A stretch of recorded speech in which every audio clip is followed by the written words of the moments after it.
a obra é longa, sim, mas ela não é tão longa quanto ela aparenta ser. A narrativa de Hajime no Ippo é, assim, extremamente dinâmica. Eu comecei a ler o mangá não faz tanto tempo assim, eu comecei, assim, obviamente, bem antes do anúncio da MPEG, já deve fazer aí pelo menos, eu acredito que eu estou lendo Hajime no Ippo ininterruptamente há pelo menos 1 ano e meio. E, assim, não é como se eu lesse, como se eu conseguisse pegar pra ler ele freneticamente, sei lá, 7, 8 volumes por dia. Não, obviamente que não. Em 1 ano e meio, eu já cheguei nos atuais, não foi tão demorado assim. E isso muito se deve também, porque, como eu falei, a narrativa do mangá, ela é extremamente dinâmica, e uma coisa que ocupa, assim, demais, muito mesmo, capítulos e mais capítulos da obra, são as lutas do Morikawa. As lutas, elas ocupam, assim, um grande espaço na obra. Obviamente, porra, é um mangá de boxe, tem que ter luta. Mas muitas das lutas, se não, eu posso dizer que provavelmente a maior parte das lutas de Hajime no Ippo, todas elas são extremamente longas. E em todas elas tem diálogos, assim, muito rápidos. Isso quando não tem inúmeros capítulos que mal tem diálogo, só apenas a contemplação da arte do Morikawa fazendo um personagem batendo o focinho do outro. Pra você ter ideia, eu contabilizei, eu procurei em algum site, é porque eu não ia conseguir fazer isso vendo capítulo por capítulo do mangá, mas eu fui atrás de alguns sites pra ver algumas lutas do Ippo, né, ver todas elas, né, capítulo a capítulo, quantos capítulos tem de cada luta do Ippo, e só nas lutas do Ippo, só nas do Ippo, em cerca, mais ou menos aí, entre lutas oficiais e sparrings que ele fez com alguns personagens no decorrer da obra, tem cerca de uns 322 capítulos, levando em consideração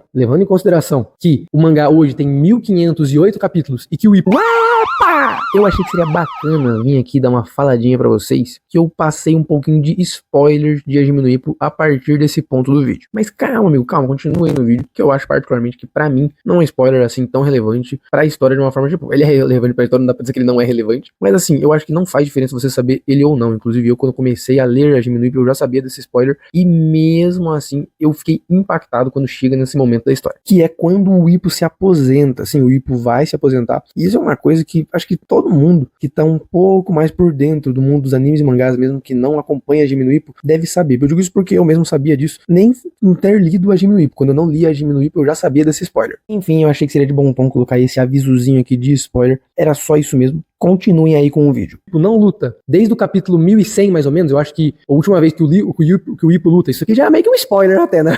Filho de 829 putas.